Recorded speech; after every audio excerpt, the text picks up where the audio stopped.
rebound for Indiana. Clark from way downtown. She gets it to go. A rounded down for Caitlin Clark from 35 feet. The hesitation. Driving into Melvin. Draws the foul. Throws it in. A flex of the bicep. We need to have a very serious conversation about what happened in the Indiana Fever versus Seattle Storm game, because there are two stories living inside this result that cannot be collapsed into one. Pulls down the rebound for Indiana.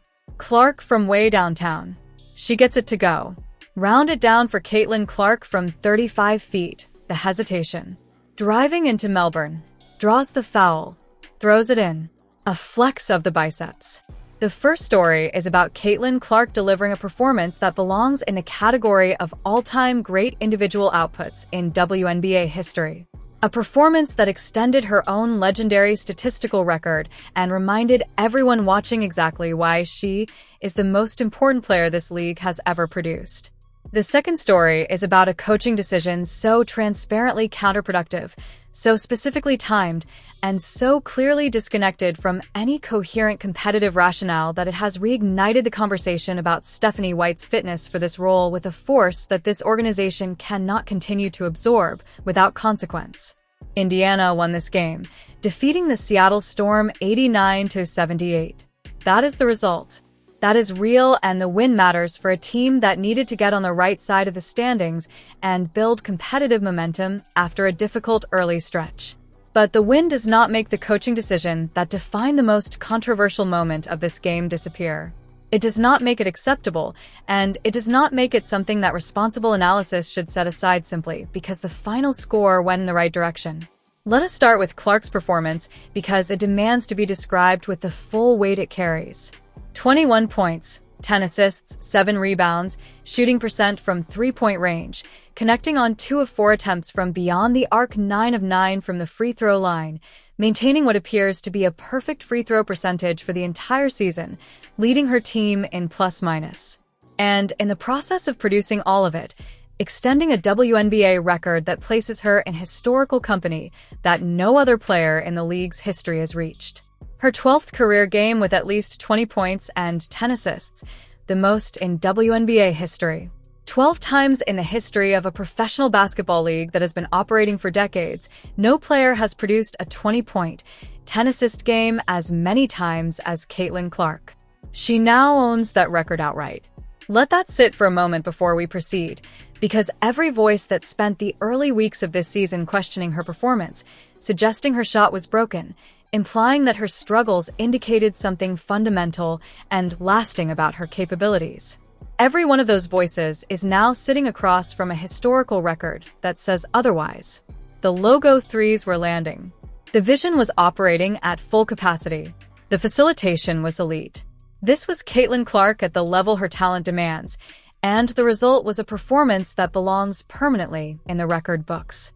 She also finished the game with a double-double, which was itself a significant milestone as her first of the 2026 season. 21 points and 10 assists in the same game on percent three-point shooting with a perfect free throw line appearance against a competitive opponent on a night when this team needed a meaningful, confident victory. The performance was complete. It was historic. And it very nearly became something even more extraordinary.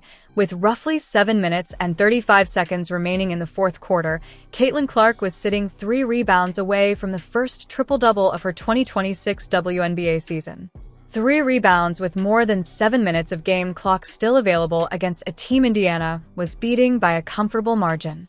3 rebounds separated Clark from a milestone that would have silenced every critic who had spent weeks circulating narratives about her struggles, her shot, her fit within this system. 3 rebounds from a triple-double that would have been, in context, one of the most emphatic individual statements a player could make in response to sustained external criticism. Stephanie White pulled her from the game with 7 minutes and 35 seconds left on the clock. 3 rebounds from a historic individual milestone. Clark sat down. She did not return. The triple-double did not happen. Now, there are those who will say this is standard game management. There are those who will argue that protecting a lead, managing player minutes, and making substitution decisions based on the team's competitive situation rather than individual statistical milestones are all legitimate coaching responsibilities. And in the abstract, those arguments have merit. Game management is real.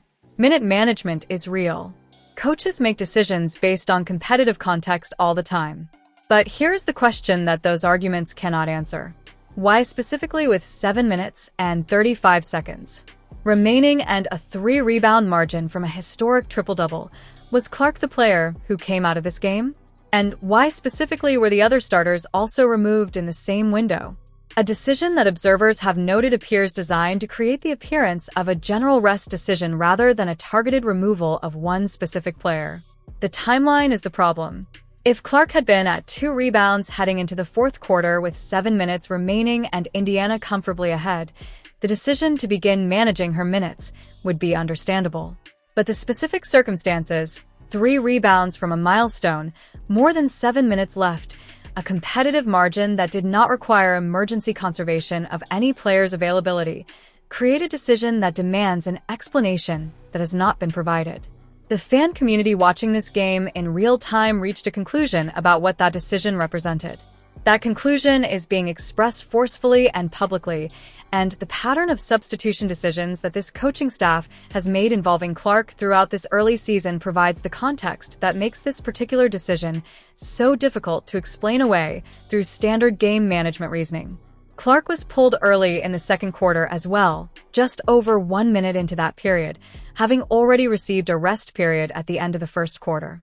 2 separate removal windows in a game where she was clearly the best player on the floor, a game the team was winning comfortably, a game where her presence was the primary reason the lead existed at all.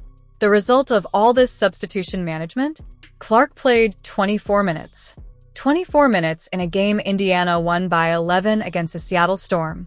24 minutes for the player who is the best on this team by every measurable standard, who is shooting percent from 3, who is facilitating at an elite level, and who is 3 rebounds from a historic individual achievement. In the same game, Raven Johnson played 17 minutes and did not score, did not record a steal, and contributed minimally to the competitive outcome in any statistically visible way. The contrast between Clark's allocation of minutes and her output versus the minutes allocated to other players and their corresponding output is a conversation this organization needs to have internally with the same urgency the fan community is having it externally. Let us move through the broader box score because the team performance deserves honest evaluation beyond the Clark-centric conversation. Indiana shot 46% from the field overall and 5 of 21 from three-point range as a team, a 24% mark from beyond the arc that required Clark's 2 made threes to reach even that number. The three-point shooting from players other than Clark remained a concern that the system has not resolved. The team did not miss a free throw in this game, which represents a genuine collective execution positive that deserves acknowledgement. 20 turnovers, however, 20 call hours is a number that cannot be glossed over regardless of the final margin. The turnover problem is a persistent and growing concern that will be exploited by better opponents than the Seattle Storm as the schedule progresses. The rebounding situation showed improvement with Indiana finishing with 38 total boards, a genuine upgrade from the struggles that defined earlier games. Context is necessary, though. The Storm are a young team without the interior personnel to dominate the rebounding battle against any established roster, so the rebound numbers reflect the opponent as much as any systematic improvement in Indiana's approach. Sophie Cunningham produced a strong individual performance, showing up on both ends of the floor in ways that contributed meaningfully to the win. Her effort and competitive engagement were visible throughout the game and deserve recognition. Maisha Hines-Allen contributed 8 points, made all her free throws, pulled 6 rebounds, and added 4 assists. A quietly productive showing that demonstrated what she can bring when given the opportunity and the role clarity to operate effectively. Kelsey Mitchell recorded 2 assists in this game, which observers noted as a notable departure from her recent pattern of producing 0 assists across consecutive outings. Whether this represents a genuine adjustment in her approach to facilitating alongside her scoring, a recognition that her value to this team is maximized when she creates for others as well as converting for herself, or whether it was a single game variance remains to be seen. 2 assists is a start. It is not yet a trend, but it is a data point worth watching as the season continues. Monique Billings played 19 minutes and contributed 4 points. The return on 19 minutes of playing time from a player signed to provide front-court depth and interior presence was limited enough to raise questions about her role and her readiness to provide what this team needs from that position. With Aaliyah Boston's health in question, the interior personnel situation for Indiana remains a vulnerability that this win against Seattle did not resolve. Lexi Hall had a strong showing, contributing in ways that validated the arguments that have been made throughout the season about her value to this roster and the minutes she deserves to be receiving. Her performance in this game was the kind of output that should influence future rotation decisions in meaningful and lasting ways. Raven Johnson's 17-minute showing without a bucket, without a steal, and without a block at least raises the question of whether her minutes allocation in this game matched the competitive return she provided. There is a player there with genuine defensive capability and an identity that this team could use. Getting that capability to translate into consistent game impact across the minutes she receives is the development challenge that continues. The Indiana Fever won this game. They won it because Caitlin Clark was historic, because Sophie Cunningham contributed across multiple dimensions, and because the team collectively executed well enough against a young Seattle Storm roster to earn 11 more points than their opponent by the final buzzer. A win is real and meaningful and needed. But the coaching decision that prevented Clark from reaching a triple-double, a milestone she was 3 rebounds from achieving with more than 7 minutes remaining in a game Indiana was winning comfortably, is not something that disappears behind the victory. The specific timing of that decision, the specific margin she was from the milestone, and the specific pattern of minute management that has characterized this coaching staff's approach to Clark throughout this season collectively make it a decision that demands accountability rather than explanation.